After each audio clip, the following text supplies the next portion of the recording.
दोस्तों, भारत में ऐसी बहुत सी जगह है जो रहस्यमय कारणों से चर्चित में हैं। उन्हीं में से एक कुलधरा भी है। जी हाँ, राजस्थान के जैसलमेर से 14 किलोमीटर दूर कुलधरा गांव पाया जाता है, जो पिछले 200 सालों से वीरान पड़ा हुआ है। यह जगह भूतिया मानी जाती है। आखिर ऐसा क्या हुआ कि रातों रात सभी लोग इस गांव को छोड़कर चले गए? इस गांव को साल 1300 में पालीवाल ब्राह्मण समाज ने सरस्वती नदी के किनारे बसाया था। किसी समय इस गांव में काफी चहल पहल रहा करती थी, लेकिन आज ऐसी स्थिति है, यहाँ कोई इंसान भटकने से भी डरता है और 200 सालों से इस जगह पर कोई भी नहीं रह पाया है। चलिए, आपको इस गांव की कुछ दिलचस्प बातें बताते हैं। कुलधरा गांव मूल रूप से ब्राह्मणों द्वारा बसाया गया था, जो पाली क्षेत्र से जैसलमेर चले गए थे और कुलधरा गांव में बस गए थे।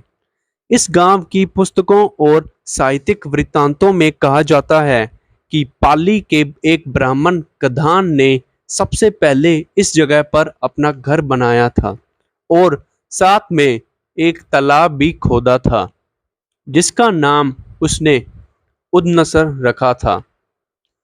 पाली ब्राह्मण को पालीवाल कहा जाता था और ये बहुत बुद्धिमती के लोग माने जाते थे।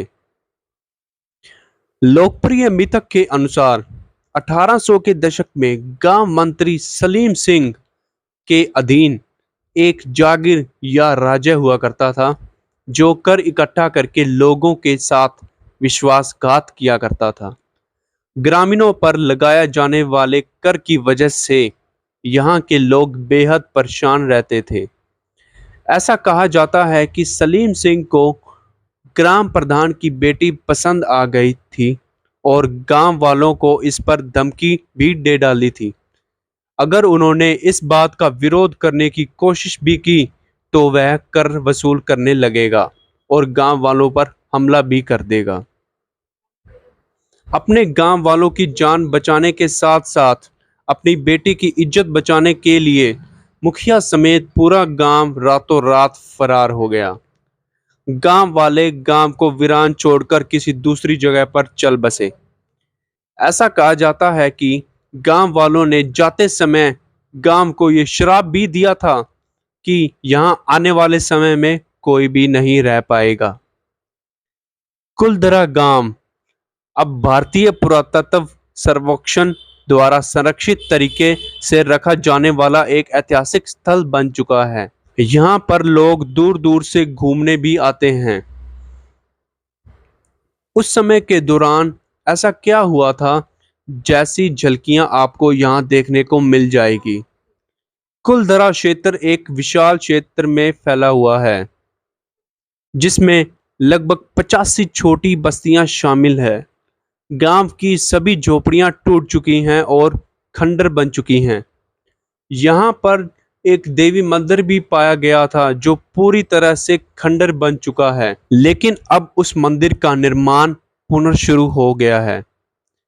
मंदिर के अंदर शिलालेख है, जिसकी वजह से पुरातत्वविदों को गांव और इसके प्राचीन निवासियों के बारे में जानकारी इकट्ठा करने में मदद मिली है।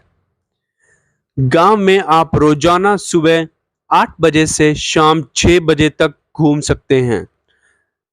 चूंकि ये गांव भूतिया माना जाता है, इसलिए स्थानीय लोग सूर्यास्त के बाद द्वार बंद कर देते हैं और लोगों की माने तो उनका ये कहना है कि शाम को 6 बजे के बाद यहाँ पर बच्चों के रोने की आवाज सुनाई देती है और औरतों की चूड़ियों की खन खन सुनाई देती है। वीरान हो चुका है कुलधरा गांव। बहुत सी कहानियां बन चुकी हैं इस गांव पर। ऐतिहासिक स्थानों में से एक स्थान कुलधरा भी बन चुका है।